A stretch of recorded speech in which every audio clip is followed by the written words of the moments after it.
For 36 years from 1787 to 1823, wealthy families across colonial America sent their troublesome sons to St. Augustine Seminary in Virginia for religious education and spiritual correction. Not a single one of those young men ever returned home. Church records showed 147 students enrolled during this period, yet 0 graduated as ordained priests. What happened to them remained a mystery until 1998, when renovation workers discovered documents that revealed the seminary was actually an elaborate prison and extortion operation disguised as religious education. Few channels dare to tell this story because the Sterling family's influence still runs deeper than most realize. Before we continue with the story of Father Edmund Sterling and his unholy seminary, make sure to subscribe to this channel and hit the notification bell, because this type of content is only for true mystery investigators. And tell us in the comments, from which state are you listening to this tale? The Sterling family had always understood that knowledge was the most dangerous inheritance of all. Colonial Virginia in 1787 was a land of vast plantations growing tobacco fortunes, and families whose wealth depended on secrets best left buried. The Tidewater region, with its maze of rivers and isolated estates, provided the perfect cover for those who preferred to conduct their business away from prying eyes. It was here in Henriocany that the Sterling family had established themselves as pillars of both commerce and faith. Sterling, born in 1751, was the third son of a tobacco merchant who had made his fortune through methods that polite society chose not to examine too closely. Unlike his brothers, who inherited the family's legitimate business, Edmund was gifted with something far more valuable: an understanding of humanity's darkest corners and an ability to exploit them with surgical precision. When he announced his intention to establish a Catholic seminary in Protestant Virginia, his family saw it as an embarrassing religious fervor. They had no idea it would become the foundation of the most profitable criminal enterprise in colonial America. Augustine Seminary was built in 1786 on 340 acres of dense woodland far enough from Richmond to ensure privacy, close enough for wealthy families to visit their sons.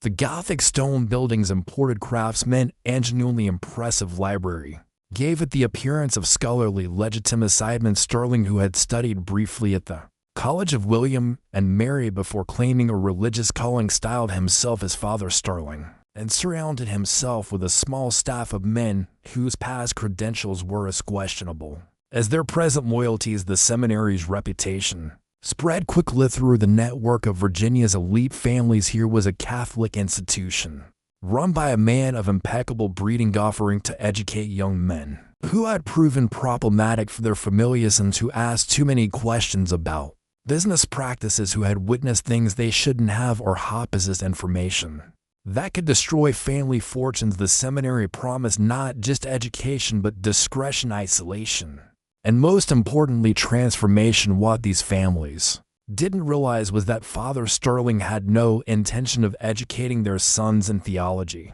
He was far more interested in educating himself about their family secrets, their business dealings, and most crucial, exactly how much they would pay to keep certain information buried forever. First students arrived in the spring of 1787. 12 young men between the ages of 16 and 23, sent by families whose names appeared on shipping manifests, land deeds, and government contracts throughout Virginia and the Carolinas. Each family paid the substantial enrollment fee of £50, enough to build a small house, and promised additional contributions for their son's spiritual development. They believed they were investing in discretion and redemption. In reality, they were financing their own destruction. The autumn of 1789 brought the first hint that something at St. Augustine Seminary was fundamentally wrong. Though it would take decades for anyone to piece together the full scope of Father Sterling's operation. Jonathan Whitmore, eldest son of a Charleston shipping magnate, had been enrolled at the seminary after discovering discrepancies in his father's cargo manifest, discrepancies that suggested the family business included more than tobacco. Andrews, when October came and went without the customary letter home, The Whitmore family dispatched their trusted overseer Thomas Hartwell to check on their son's progress. What Hartwell found at St. Augustine defied explanation. The seminary appeared to be functioning normally. He could hear the sound of evening prayers drifting from the chapel. Seeley in the study hall windows observed the daily routines of a religious institution. But when he requested to see Jonathan, specifically Father Sterling's response was peculiar. The young man was in deep spiritual retreat. Sterling explained having experienced a profound religious awakening that required complete isolation from worldly concerns, including family correspondence. Hart, a man who had spent 30 years managing the Whitmore family's more delicate affairs, recognized evasion. When he heard it, he requested to at least glimpse Jonathan during evening prayers. To assure the family of his well-being, Father Sterling agreed, but with an odd condition: Hartwell must observe from the back of the chapel, in shadow, and must not attempt to make contact that evening. As twilight gathered around the stone walls of St. Augustine, Hartwell positioned himself in the chapel's rear alcove. What he witnessed would haunt him for the remaining days of his life, though he would never fully understand what he had seen. The young men filing into evening prayers moved with an unnatural uniformity, their faces bearing expressions of serene compliance that seemed almost vacant. They responded to the liturgy in perfect unison, never glancing toward the visitors section, never showing the restlessness or individual quirks one would expect from young men confined together. Most disturbing of all, when Hartwell counted the participants, he found only 19 figures in the pews, though Father Sterling had claimed to have 37 students enrolled among those 19 faces. In the dim candlelight, Hartwell thought he recognized Jonathan Whitmore, but the young man, who had left Charleston as a spirited, rebellious hierophant, now sat with the glassy devotion of a man who had forgotten his own name. When Hartwell returned to Charleston and reported his observations to the Whitmore family, they faced an impossible choice. Their son appeared to be alive and well, receiving the spiritual guidance they had requested, but something fundamental had changed in him, and demanding his immediate return might provoke questions about why he had been sent away in the first place. The Whites chose silence, as Father Sterling had calculated. They continued their payments to St. Augustine Seminary, telling themselves and their social circle that Jonathan had found his calling in religious life. It was easier than confronting the alternative that they had delivered their firstborn son into the hands of something far worse than the scandal they had sought to avoid. Over the following months, similar scenes played out across Virginia's network of powerful family sons who had been sent to St. Augustine for spiritual correction were writing letters home. But the letters were strangely uniform in their expressions of devotion and contentment. Parents who visited found their children changed in ways that couldn't quite be articulated, more compliant, less curiously at peace with their circumstances. None of these families spoke to each other about their concerns. The vernature of why their sons had been sent to St. Augustine ensured that silence was preferable to investigation, and Father Sterling counted on that silence as carefully as he counted the increasing fees he charged for their sons' continued spiritual development. As the 1790s progressed, St. Augustine Seminary's reputation grew among Virginia's elite circles, but always in whispered conversations and coterie commendants. The institution had become something unique in colonial society, a place where inconvenient sons could be sent without the social stigma of public scandal or of permanent separation of disinheritance. The families who utilized Father Sterling's services found themselves trapped in a web of mutual complicity. Each had sent a son to St. Augustine for reasons they couldn't publicly acknowledge, creating a network of shared secrets that bound them to silence. The Arundel family had enrolled their youngest after he discovered his uncle's slave trading routes violated both Virginia law and family reputation. The Carters sent their heir apparent when he began asking questions about missing tenant farmers on their Rappahannock plantations. The Burrs delivered their son after he witnessed a midnight meeting that connected his father to a series of accidental deaths among business rivals. What none of these families realized. Waste Hat Father Sterling was methodically documenting every secret, every scandal, every piece of compromising information that had led to their son's enrollment. His private study located in the seminary's tower room contained detailed files on each family's vulnerabilities, scrolled with names, dates, locations, and witness testimonies provided by their own children during spiritual counseling sessions. The transformation process that students underwent at St. Augustine was gradual and carefully orchestrated. New arrivals were initially housed in comfortable quarters and treated with apparent respect. They attended genuine theological classes taught by Father Sterling, who was surprisingly knowledgeable despite his questionable credentials. The food was excellent, the library well-ticked, and the daily routine structured but not oppressive. But within weeks of arrival, subtle changes began. Students would mention feeling unusually tired during their letters home, attributing it to Theragora's spiritual schedule. Their handwriting began to change, becoming more uniform and controlled. Their letters grew shorter and more formulaic, expressing gratitude for their family's wisdom and sending them to such a beneficial institution. What the students didn't know was that their evening wine was being supplemented with carefully measured doses of laudanum and other opiates available to those with medical connections. The dosages were precise enough to create dependency and docility with obvious signs of drug use, combined with isolation from outside contact and constant reinforcement of their family's disappointment and their past behavior. The chemical influence created young men who were increasingly compliant and decreasingly capable of independent thought. By 1793, Father Sterling had refined his system to the point where he calculated almost exactly how long it would take to break down a new rival's resistance and rebuild them into the compliant figure their family would expect to see during rare visits.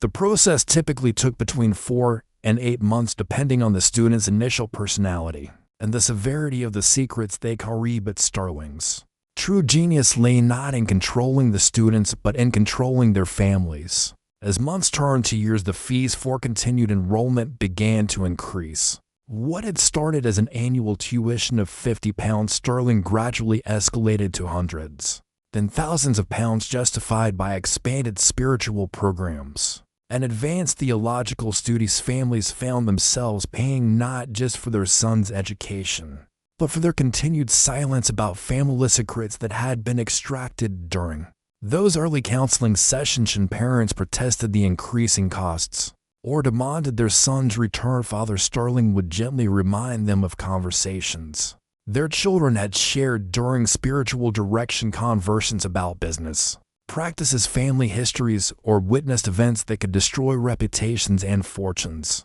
If they became public knowledge, the choice was always presented delicately, but clearly: continue supporting their son's spiritual journey or risk having their family's darkest secrets exposed to Virginia society. Most families pay. By the winter of 1798, 11 years after Augustine Seminary's founding, Father Sterling's operation had evolved into something far more sophisticated than simple extortion. He had created what he privately termed the Virginia Arrangement, a network of interconnected lachic schemes that controlled nearly a dozen of the colony's most powerful families. The system worked with clockwork precision. Students who had been at the seminary for several years were gradually moved from the main dormitories to private quarters in the basement levels, ostensibly for advanced contemplative studies.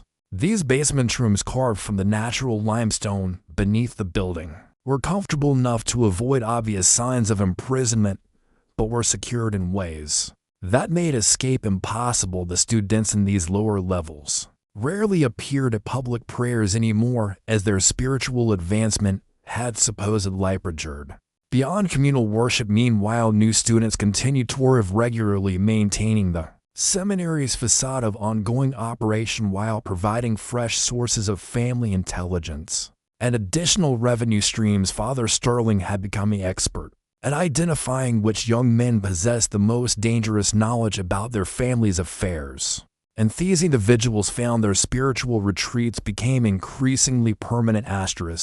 The Transformation of Charles Randolph, enrolled in 1796, illustrated Sterling's evolving methods with chilling clarity. Charles had been sent to St. Augustine after discovering that his father's tobacco exports were being used to launder profits from illegal slave trading operations that violated both Virginia statutes and federal maritime law. Initially, Charles's letters home expressed the usual complaints about strict religious discipline and homesickness. But as months passed, his correspondence became increasingly supportive of his family's business practices, including explicit approval of trading arrangements he had previously condemned.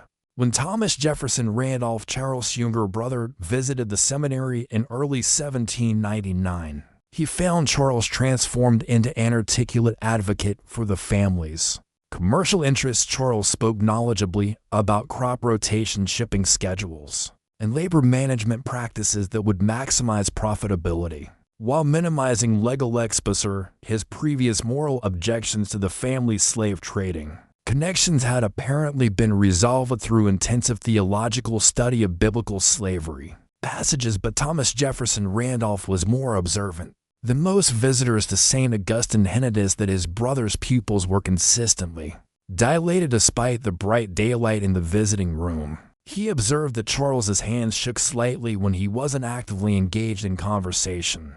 Most telling, when Thomas mentioned their childhood dog's name, Charles showed no recognition of a pet they had both adored for 7 years. These observations might have remained private family concerns, but Thomas Jefferson Randolph made a decision that would ultimately unravel Father Sterling's entire operation. Instead of confronting his family directly about his brother's condition, he began his own investigation into St. Augustine Seminary's practices, and his Terrify was uniquely positioned for such an investigation. As a junior partner in his family shipping business, he had access to commercial records, correspondence networks, and business connections throughout Virginia and the Carolinas. More importantly, he had inherited his grandfather's meticulous record-keeping habits and his father's suspicious nature regarding financial arrangements that seemed convenient to legitimate. Over the following months, Thomas traced the financial relationships between Augustine Seminary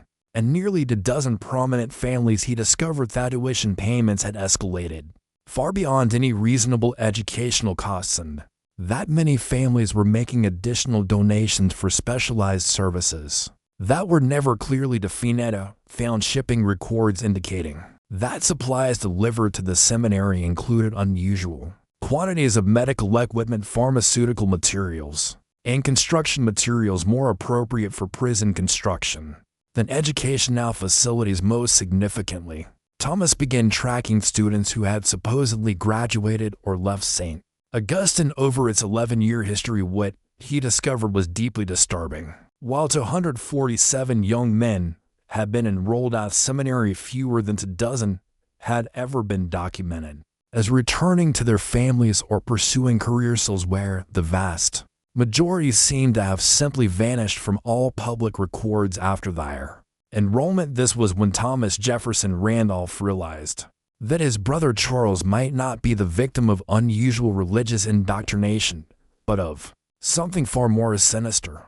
Thomas Jefferson Randolph's investigation took a dangerous turn in the spring of 1799, when he discovered that he wasn't the only person asking questions about St. Augustine Seminary through his shipping business connections. He learned that several other families had privately commissioned discreet inquiries into the institution, all reporting similar concerns about their son's transformations and the seminary's severance's financial demands. But these families were discovering what Thomas had already suspected, that investigating Father Sterling meant risking exposure of the very secrets that had led them to send their sons away in the first place. Every inquiry into the seminary's practices opened doors that most families preferred to keep locked forever. The breakthrough came when Thomas connected with Martha Henley, the widow of a Williamsburg physician who had died under suspicious circumstances in 1797. Dr. Henley had been one of the few medical professionals willing to treat patients discreetly, asking no questions about unusual injuries are conditions that wealthy families preferred not to explain, his patient records, which Martha had inherited along with substantial debts, included several entries for consultations at St. Augustine Seminary. According to Dr. Henley's notes, Father Starling had requested medical advice regarding the long-term effects of opiate administration on young men, specifically seeking information about dosages that would create dependence causing obvious physical deterioration. The doctor's records showed multiple visits to the seminary between 1794 and 1796, during which he had examined students who showed signs of chronic drug administration, but were apparently being presented as suffering from spiritual and chasal or religious ecstasy. More disturbing were Dr. Henley's final entries regarding St. Augustine, dated just weeks before his sudden death. From what was officially ruled a heart attack, the physician had begun expressing concerns about the ethical implications of his consultations with Father Starling, noting that several students he had examined appeared to be suffering from more than spiritual distress. His last entry regarding the seminary was a single line: "The Starling arrangement represents a fundamental violation of both medical ethics and human dignity." When Thomas Jefferson Randolph shared Dr. Henley's records with Martha, she revealed that her husband had been planning to report his concerns about Augustine to colonial authorities before his unexpected death. She had suspected that his demise was connected to his growing moral objections to his work with Father Starling, but had lacked the evidence or social standing to pursue an investigation. Together, Thomas and Martha began developing a strategy to expose Augustine Seminary's true nature, but they were operating under severe constraints. Any public revelation would destroy the families whose sons were imprisoned there, including Thomas's own family. They needed to find a way to rescue the students without exposing the secrets that had led to their imprisonment. Their solution was both elegant and dangerous. Thomas would use his shipping business to arrange for an accidental discovery of the seminary's illegal activities by colonial authorities, while Martha would ensure that medical evidence of the student's condition would be available to support legal action against Father Starling. But as they finalized their plans, they made a chilling discovery that changed everything they thought they knew about St. Augustine Seminary. While reviewing Dr. Henley's patient files one final time, Martha found a hidden compartment in her husband's medical bag containing documents that revealed the true scope of Father Starling's operation. The seminary wasn't just imprisoning inconvenient sons and extorting their families. It was systematically eliminating students who proved too resistant to chemical control or who retained too much dangerous knowledge about their family's secrets. The documents included detailed anatomical drawings and medical notes describing what Dr. Henley termed stagedaccidents, designed to eliminate specific students while maintaining plausible deniability. The physician had apparently been coerced into providing medical expertise for murders disguised as accidental death, suicides, or natural causes related to the student's supposed spiritual afflictions. Among these documents was a list of named students who had been eliminated over the seminary's 11-year history. The list included 23 names, matching exactly the number of death certificates that had been issued for St. Augustine students. But more terrifying was a second list labeled pending resolution, which included 12 names of current students, including Charles Randolph. Thomas Jefferson Randolph realized that his brother wasn't just imprisoned at St. Augustine Seminary. He was scheduled for execution just when we thought we'd seen it all. The horror in Virginia's hills intensifies. If this story is giving you chills, share this video with a friend who loves dark mysteries. Hit the like button to support our content, and don't forget to subscribe to never miss stories like this. Let's discover together what happens next in this tale of human greed and corruption. The race to save Charles Randolph and the other condemned students had begun, but Thomas and Martha were about to discover that Father Starling had been anticipating their investigation all along. On the night of May 17, 1799, Thomas Jefferson Randolph and Martha Henley approached St. Augustine Seminary with a desperate plan to rescue the imprisoned students before Father Starling could carry out his final solution. What they discovered in the limestone chambers beneath the seminary would haunt the survivors for the rest of their lives and reveal the true scope of one of colonial America's most systematic criminal enterprises. The basement levels of St. Augustine contained not just holding cells for current students, but a fully equipped medical facility where Dr. Henley had been forced to participate in what Father Sterling called spiritual intervention pharmaceutical supplies. Thomas had traced through shipping records were being used not just to control living students, but to stage convincing deaths for those who could no longer be safely maintained. Charles Randolph was found in the final stage of Father Sterling's elimination process, heavily sedated with opiates and showing signs of systematic poisoning designed to mimic the symptoms of consumption. According to the medical charts Martha found, he was scheduled to die of respiratory failure within the week, with this death to be reported to his family as the tragic result of spiritual exhaustion combined with weak constitution. But Charles was not the most horrifying discovery. In the seminary's underground chambers in a section of the basement, that asterisk appeared to be Father Sterling's private study. Thomas and Martha found detailed records of the entire Virginia engine. Spanning 12 years of operation, the files contain not just information about current students and their families, but comprehensive documentation of Father Sterling's systematic expansion throughout colonial society. The operation had grown far beyond simple extortion of wealthy families. Father Sterling had used the intelligence gathered from imprisoned students to manipulate business deals, political appointments, and legal proceedings throughout Virginia and neighboring colonies. He had documentation of slave trading violations, tax evasion schemes, fraudulent land deals, and political corruption involving dozens of prominent families, judges, and colonial officials. More chilling was the discovery that Father Sterling had been selling some of this information to British agents operating in the colonies, effectively making St. Augustine Seminary a center for espionage against American commercial and political interests. The fees paid by families for their sons' education had been supplemented by substantial payments from British intelligence services, seeking compromising information about colonial leadership.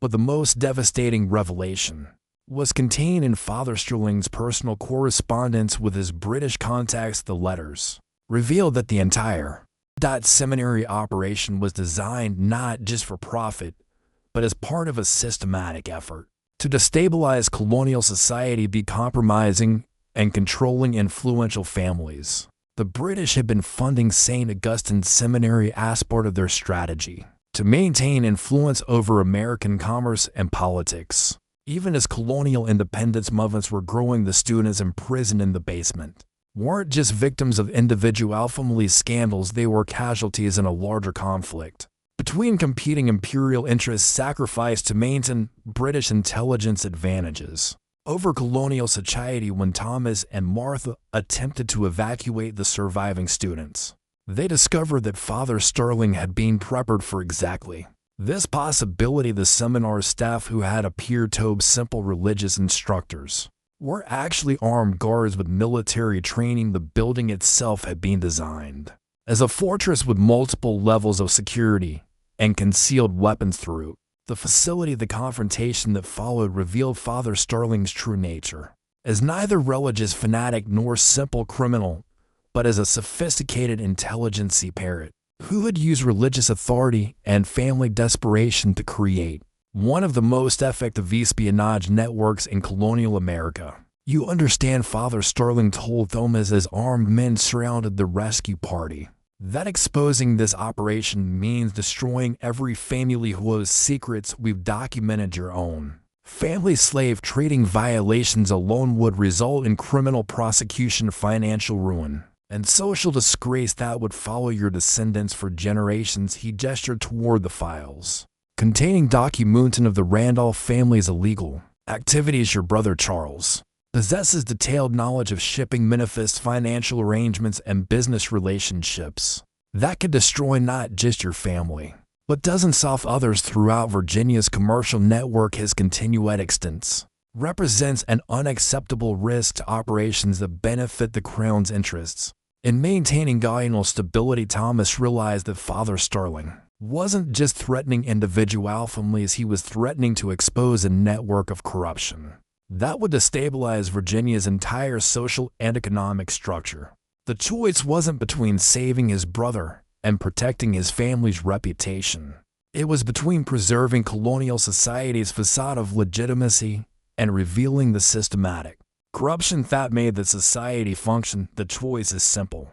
Sterling continued to allow us to complete our arrangements with the students currently in residence, and their family secrets remain protected. Attempt to interfere with our operation, and we release documentation will destroy the reputation and financial stability of every prominent family in Virginia. But Thomas Jefferson Randolph had spent months preparing for exactly this confrontation, and he had not come to St. Augustine Seminary alone. Resolution of the St. Augustine Seminary crisis required sacrifices that would reshape Virginia's political and social landscape for decades to come. Thomas Jefferson Randolph's months of investigation had led him to a conclusion that Father Sterling had never anticipated, that the only way to destroy the seminary's operation was to expose the very corruption it was designed to exploit and protect. Working with Martha Henley and a small group of colonial officials who had discovered their own families were being compromised by Sterling's intelligence network, Thomas had developed a strategy that would sacrifice their social standing to save their children and destroy British intelligence operations in Virginia. On the morning of May 18, 1799, coordinated raids by colonial militia seized St. Augustine Seminary and arrested Father Sterling along with his staff of British agents.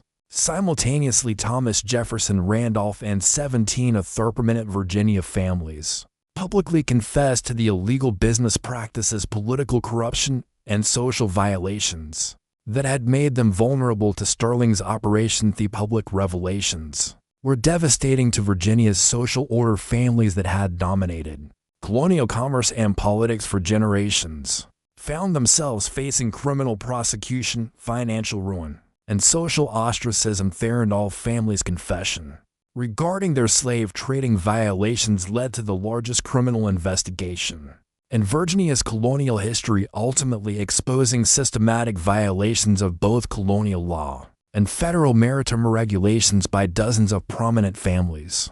But the strategy worked by voluntarily exposing their own secrets. The families involved removed Father Sterling's primary leverage over the man, eliminated the British intelligence advantage that the seminary had been designed to provide. The confessions were carefully coordinated to reveal criminal activities while protecting information that could compromise colonial military or political interests. And the growing tensions with Britain, Charles Randolph and 18 other students were rescued from the seminary's basement chambers, though their physical and psychological recovery would take years. The medical treatments they had received left several with permanent neurological damage, and all of them struggled with opiate dependency that required ongoing medical supervision. Charles never fully recovered his memories of the years before his enrollment at St. Augustine, and he retained the personality changes that had made him compliant with his fame Elizabeth's interests, rather than critical of their ethical implications. 23 bodies were discovered in unmarked graves on the seminary property, confirming that Father Sterling's operation had indeed been systematically murdering students who proved too difficult to control or who retained too much dangerous knowledge. The victims included sons from some of Virginia's most prominent families, young men whose deaths had been explained to their parents as the result of spiritual exhaustion, consumption, or other natural causes. Father Sterling himself disappeared during the raid on St. Augustine Seminary despite extensive searches. Neither he nor several of his key associates were ever found, leading to speculation that they had escaped to British territory or been evacuated by their intelligence handlers.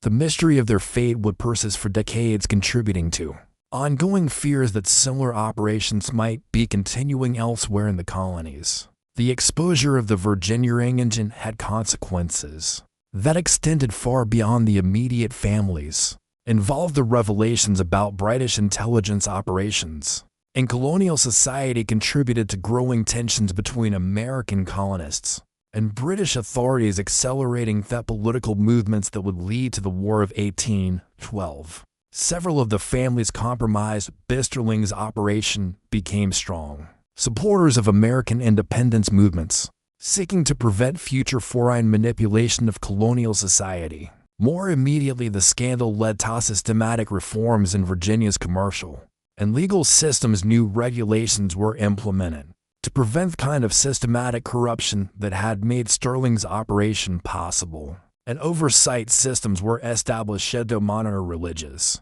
and educational institutions receiving students from multiple familias. But perhaps the most lasting impact of the St. Augustine Seminary scandal was its effect on how Virginia's elite families raised their children. The tragedy demonstrated that family secrets could be turned into weapons against those who kept them, and that protecting children sometimes required exposing the very scandals that parents sought to hide. Thomas Jefferson Randolph never fully recovered from the experience of discovering that his family's commercial success had been built on systematic criminal activity and that his brother had been sacrificed to protect those crimes. Though Charles survived his imprisonment, the relationship between the brothers was forever changed by the knowledge of what their family had been willing to sacrifice to maintain their social position. The ruins of St. Augustine Seminary stood empty for nearly 50 years after the scandal, with local residents reporting strange sounds and unexplained lights in the abandoned buildings.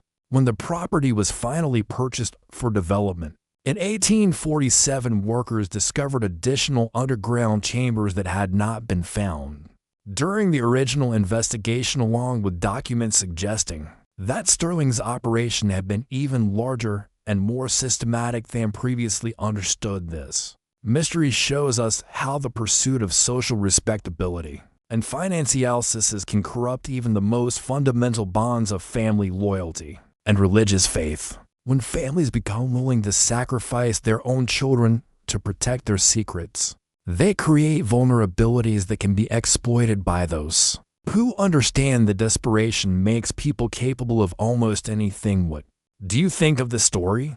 Do you believe everything was revealed about the Sterling family's operation, or might there be other secrets still hidden in Virginia's hills? Leave your comment below. If you enjoyed this tally and want more horror stories like this, subscribe, hit the notification bell, and share with someone who loves mysteries. The darkness of human greed runs deeper than most people realize, and only thievish souls dare to explore its depths.